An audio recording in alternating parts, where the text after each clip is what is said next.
Nos llegaron nuestras neveritas transportadoras para nuestros kits de lactancia y vamos a ver qué incluye. ¿Qué incluye? Incluye 6 frasquitos de vidrio, les vamos a contar. 1, 2, 3, 4, 5, 6, más la pila de hielo. Cada frasquito de estos te va a permitir almacenar hasta 8 onzas. Vienen marcados hasta las 6 onzas. Y adicional, en la parte de atrás viene para que tú puedas poner la fecha, puede ser con un Sharpie, pones la fecha del día de la extracción de la lechita.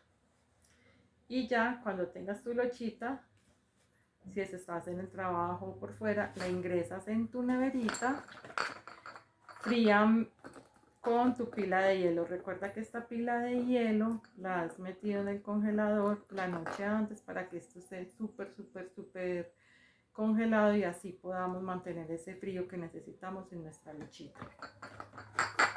Entonces te presento nuestro kit de lactancia. Y aquí puedes transportarlo.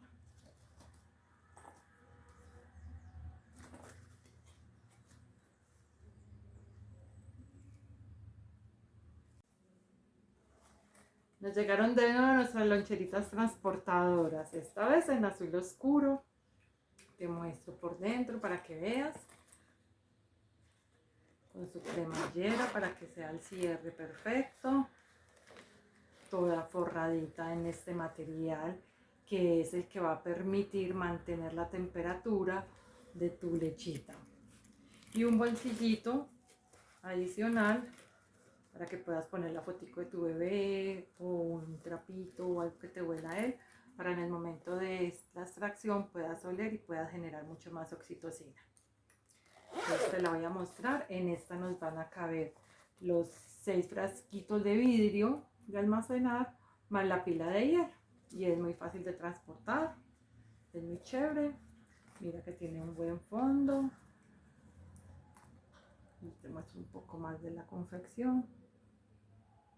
Es producto 100% colombiano. Lo hacemos nosotros aquí con nuestros proveedores.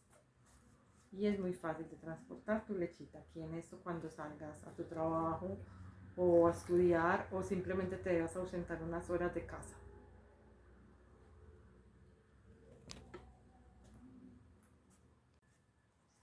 Nos llegaron de nuevo nuestras neveritas transportadoras de leche materna, que son ideales para que tú puedas transportar si sales a la oficina o si te ausentas un ratico, puedas llevar aquí tu leche, tus tarritos